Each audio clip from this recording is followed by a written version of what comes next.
ये देह पिंड चाहे पुरुष शरीर हो चाहे स्त्री शरीर हो, कोई खास बात नहीं इसमें। इसमें खास बात है भगवान की प्राप्ति कर लेना। खास बात है तुम्हारा चिंतन दिव्य हो जाना। खास बात है इस शरीर से सबकी सेवा बन जाए। माता पिता भाई बंधु परिवार समाज राष्ट्र धर्म भगवान सबकी सेवा बन जाए तो ये शरीर सार्थक हुआ। नहीं क्या मांस का पिंड है, रक्त संचरित नसनाड़ियां हड्डी त्वचा, तो इसमें जो डालो मलमूत्र बन गया। जितने द्वार हैं उनका सबको परिचय है ही है। कौन से सुख के लिए परस्पर शरीर में आकर्षण होता है। सच्चिदानंद सुख की लालसा वाला शारीरिक सुख के भोग में यदि अनेक जीवन व्यतीत करने के बाद ये भी जीवन व्यतीत कर दिया तो हाथ क्या लगेगा। इतना जीवन व्यतीत कर दिया, क्या हाथ लगा। बहुत विवेक विचार की जरूरत है। धर्मयुक्त काम भगवान ने अपना स्वरूप बताया है सृष्टि संचालन के लिए। यदि विवाह पाणी ग्रहण संस्कार करके संतानोत्पत्ति के लिए विधान किया गया है तो वो धर्मयुक्त काम है। व्यभिचार वहां भी नहीं, धर्मयुक्त काम। अन्यथा धर्म विरुद्ध यदि काम का सेवन किया जाए तो घोर पापाचरण बनने लगता है और मलिनता पे मलिनता होती चली जाती है। स्त्री रूपा मेध्य पिंडे मुंह रमृत धिया। हमारी बुद्धि इतनी मलिन हो गई है कि मल मूत्र के द्वार को अमृत पान का स्वरूप समझते हैं। इतनी निकृष्ट बुद्धि इन शरीरों पे है क्या। ऊपर के द्वार देखो, आंख से कीचड़ निकले, नाक से कितनी खार के थूको, वमन करके देखो। नीचे के द्वार तो दुर्गंध युक्त मलमूत्र के ही है। इन भोगों में तुम अमृत पान करना चाहते हो। स्त्री रूपा मेध्य पिंडे मुहु रमृत धिया नित्य लोलुभ्यमानम। नित्य तुम लुभायमान हो रहे हो। अगर ये शरीर भोगने को मिल जाए, ये शरीर मिल जाए तो हमारा जीवन धन्य हो जाए। नित्य लोलुभ्यमानम है क्या। थोड़ा विवेक से विचार करके देखो। धर्मयुक्त संतानोत्पत्ति के लिए भगवान ने आदेश किया है। मनमुखी चाल चल करके मनोरंजन करने के लिए ये नहीं बना हुआ है। हंसते चले जाओगे, अमृत की लालसा से मृत होते चले जाओगे। तुम्हारे विचार मृत, तुम्हारे आचरण मृत, तुम्हारा शरीर मृत, तुम्हारी चेष्टा मृत, क्योंकि मृत लोक में हो। इसका नाम मृत्यु लोक है। खोज रहे हो अमृत। चक्षुर्न क्षुद्र जीवैरपि विहितो। ये नेत्र मिथ्या रूप में लुभायमान हो रहे हैं। चमड़ी ऊपर से गोरी पीली जैसी भी, उसी में हम आसक्त हो रहे हैं। इतने आसक्त हो रहे हैं। परसों एक नवयुवक भाई प्रश्न एकांतिक में कह रहे, जिया नहीं जा रहा। हमको हमारी मित्र ने धोखा दे दिया और हालत भी ऐसी थी कि करुणा लग रही थी कि कृपा करें प्रभु और इनकी बुद्धि को इस दलदल से निकालें। वो जीवन से हारा हुआ व्यक्ति बैठा हुआ है केवल एक बात में कि उसको उसके किसी मित्र ने, मतलब स्त्री शरीर ने उसको धोखा दे के दूसरे से ब्याह कर लिया। धोखा दे के मतलब मन की गति है, इसमें धोखा और सही का क्षेत्र नहीं है। ये तो विचरण करता रहता है, आज ये आज ये आज ये। इसका कोई बिरला इसकी इस गति को रोक दे, वही साधना नारायण साधक कहा जाता है। और ऐसा नहीं होता है। जहां तुमसे बढ़कर कोई मिला तो वहां दृष्टि उसकी जम जाएगी, तुम्हें छोड़ देगा। संसार का खेल यही है। तुम्हारा प्यार अगर सही ठिकाने पे पहुंच जाए तो सार्थक हो जाए। वो प्यार मूर्ति प्रेम के खिलौना दो खेलत हैं प्रेम खेल, प्रियालाल इनसे प्रेम हो जाए तो निहाल हो जाओगे। और इनसे प्रेम करने के लिए कठिनता है। पहले सर्वत्र से राग हटावे तो इनसे प्रेम होता है, अन्यथा नहीं। सर्वत्र की ममता बटोर कर इनके चरणों में तब प्रेम होता है। बोले नेत्र दूषित हो गए बस यही देखते हुए। यही दुर्दशा है जीव की। सामने भगवान है चराचर जगत के हृदय में, उनको कोई नहीं देखना चाहता और बाहरी केवल चमड़े को देख करके हम आकर्षित हो रहे हैं। ये चमड़ी ज्यादा दिन नहीं टिकेगी, जिसकी तुम देख रहे हो उसकी और तुम्हारी भी ये नष्ट होने वाली है। इन्हीं को शासन में साधक रखता है। नेत्रेंद्री हम जहां चाहें वहीं जाएगी, अन्यथा नहीं जाएगी। अभ्यास कीजिए नाम जप के द्वारा। ऐसे थोड़ी कि बात कर रहे हो किसी संत से भगवत चर्चा और तुम्हारी दृष्टि जा रही बार बार, और इतनी हिम्मत तुम्हारी कि भगवत भाव के वातावरण में तुम्हारी अशुद्ध वृत्ति उधर देखने की कोशिश कर रही। क्या देख रहे हो? एकदम शांत। चक्षुर्न क्षुद्र जीवैरपि विहित मृषा मानना अत्यंत मग्नाहा। ये क्षुद्र जीव समझ नहीं पा रहे कि नेत्र किसके लिए मिले। ये नेत्र मिले भगवत साक्षात्कार के लिए। ये विचार करो 5 मिनट आंख बंद करके, अगर ऐसे ही तुम्हारी आंखें छीन ली जाएं तो सोचो कैसा तुम्हारा जीवन होगा। जिन आंखों से तुम गंदी बातें कर रहे हो, गंदी बातें देख रहे हो, यही आंखें भगवान छीन लेते तुम्हारी, तो क्या तुम्हारा जीवन होता।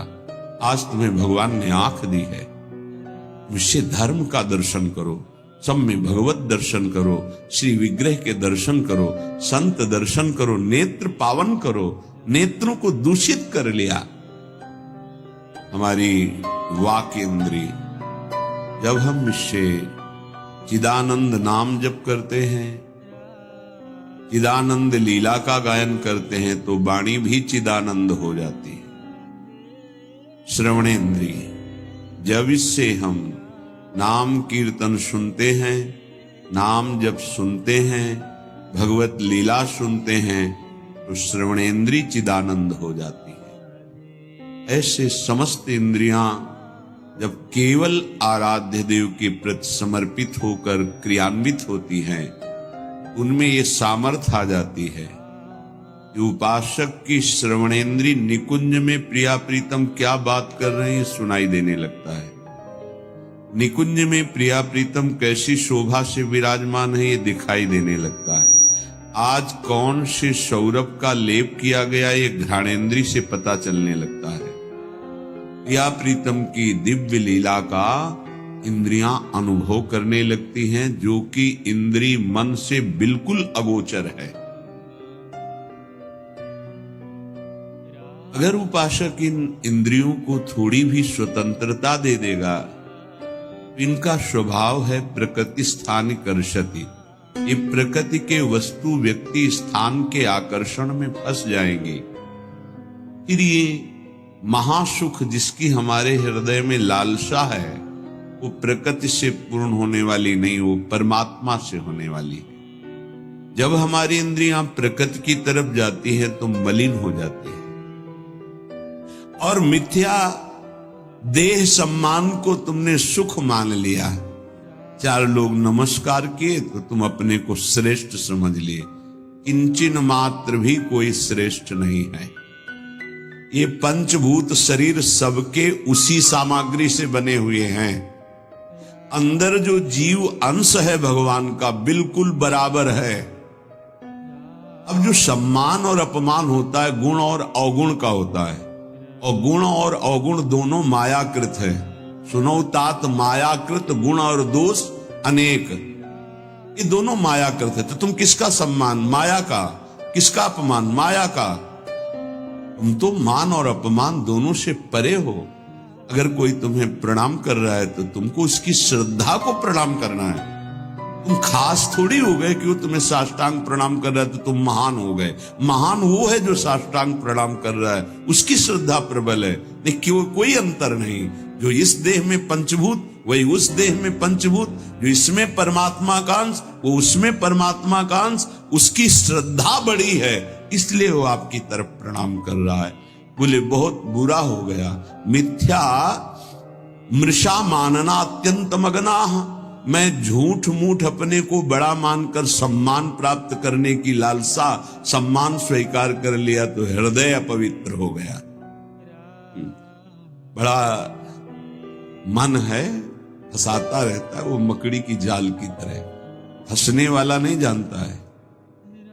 संत सदगुरुदेव शास्त्र इनके सूत्रों को जब स्वीकार करे तो पता चलता मैं फंस रहा हूं या मुक्त हो रहा हूं। श्रीपाद कह रहे हैं कि देखो, जनेन्द्री ने फंसा दिया काम भोग में, नेत्रेंद्री ने फंसा दिया रूप में। सच्ची अगर सावधान न रहे तो ऐसे ऐसे फंसाव हैं कि जीवन ही नष्ट हो जाता है, पूरा जीवन। उसको लाख समझा रहे थे, कुछ समझ में नहीं आ रहा था। बस वो ये समझ रहा था कोई आशीर्वाद मिल जाए, जादू टोना मिल जाए कि वो जो हमारी मित्र है वो वापस हमको मिल जाए। बस उसको इतना ही लक्ष्य था। और हम ज्ञान विज्ञान वर्णन कर रहे थे, वो सुन बैठा था केवल, क्योंकि समझ में आता है ना आप हमारी बात पकड़ रहे हो कि नहीं पकड़ रहे। नेत्रेंद्री ने रूपों में फंसा दिया, हृदय मलिन हो गया सम्मान प्राप्त करने की लालसा से। और कह रहे जिभ्या मिष्टान्न निष्ठा विरमति न मनाग्वित सग्रंथनुचितम। जबान आ गई भोजन के स्वाद में, ये मिष्ठान्न है, ये चटपटा है, ये बड़ा स्वादिष्ट है। जिभ्या रसेंद्री यदि भोजन के स्वाद में मगन है तो राधा नाम सुधा रसम का स्वाद नहीं ले पाएगी। उचित आहार जो भगवत प्रसाद रूप है उसको डाल लेते हैं, उसके प्रति हम आसक्त नहीं होते, स्वाद दृष्टि नहीं रखते। पूर्व के संत भगवान के दर्शन होते थे, अपर रखते थे नारियल का, नारायण नारायण, दाल खीर रोटी जो भी मिला खप्पर में डाला मिलाया। स्वाद से मतलब नहीं, प्राण पोषण से मतलब है। और यहां धनिया की चटनी अलग, टमाटर की चटनी अलग, भरौआ मिर्च अलग, ये अलग ये अलग, तो फिर राधा नाम सुधा रसम भूल जाओ। ये 2 अंगुल की जबान है, बस इतने में सारा खेल है। यहां से नीचे उतरने पर कोई स्वाद नहीं है, भाई इतने में घुमाने का स्वाद है। और अच्छे अच्छे इसी में फंस जाते हैं। जिसकी रसेंद्री विजयी नहीं हुआ रसेंद्री से, वो हर इंद्री का विजयी होने पर भी विजयी नहीं माना जाता। रसेंद्री विजयी जनेन्द्री विजयी जरूर होगा, और रसेंद्री जनेन्द्री विजयी संपूर्ण इंद्रियों का विजेता माना जाता है। धैर्यवान उसे ही कहते हैं जो 2 इंद्रियों को काबू में कर ले, रसेंद्री और जनेन्द्री। रसेंद्री मिष्टान्न आदि भोग पकवान पाने के लिए लोलुप जीवन हो गया, पेट बढ़ करके छाती से 1 बीता ऊंचा हो गया है। उठने बैठने में दिक्कत होती है, पर पाने के समय और इतना अधिक पाया जा सके, ये स्वाद वो स्वाद वो स्वाद कितना पाओगे, मर जाओगे पाते पाते, फिर भी तृप्ति नहीं होगी। बहुत विचित्र वासना है, बहुत विचित्र वासना है। चित्त वित्त सग्रंथ अनुचितम, सच्ची बात। आज चरित्र भगवत धर्म मर्यादा, इसका महत्व धीरे धीरे समाज से हटता जा रहा है। धन का महत्व होता जा रहा है। क्या दुर्दशा है। बोले मनाक वित्त सग्रंथ अनुचितम, अनुचित रूप से धन कभी सुखी नहीं हो सकता जो अनुचित रूप से धन प्राप्त करता है। हा वृंदारण्य कान्या भवति मम गतिश्चेदहम स्थितोपि। मेरी क्या गति होगी जब मेरी इंद्रियां और मेरा मन ऐसा है। मैं आपका आश्रय लेता हूं, आपका वास स्वीकार करता हूं। मैं समझ गया मेरे से कुछ नहीं होने वाला, मेरी अनन्य गति आप हो। हे वृंदावन, आप मेरा सुधार कर दो। अब मैं कहीं किसी की ओर नहीं देख सकता, सिर्फ आपका आश्रय लिया।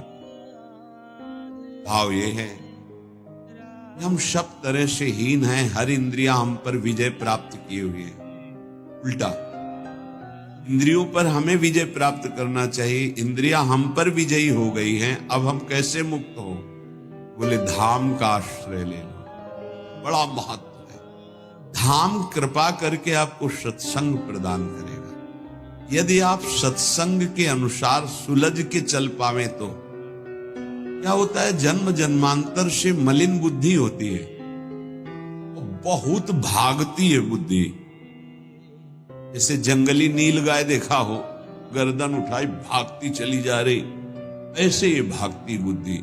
अगर इसको कोई रोक सकता है तो गांव में एक लंगड़ बांधा जाता था। लंगड़ समझते? दो टांगों के बीच में एक मोटा सा लकड़ी का, अब वो भाग नहीं पाएगी ऐसे। गुरु कृपा, गुरु आदेश, गुरु शासन, ये बुद्धि के ऊपर लंगड़ का काम करता है। हमें पता ही नहीं गुरु के हृदय में अनंत माताओं जैसा प्यार होता है। ऐसे भगवान गाली देने वाले को भी परम पद देते हैं, उन्हीं के दास हैं वो। किसी का अमंगल संत के द्वारा, गुरुदेव के द्वारा।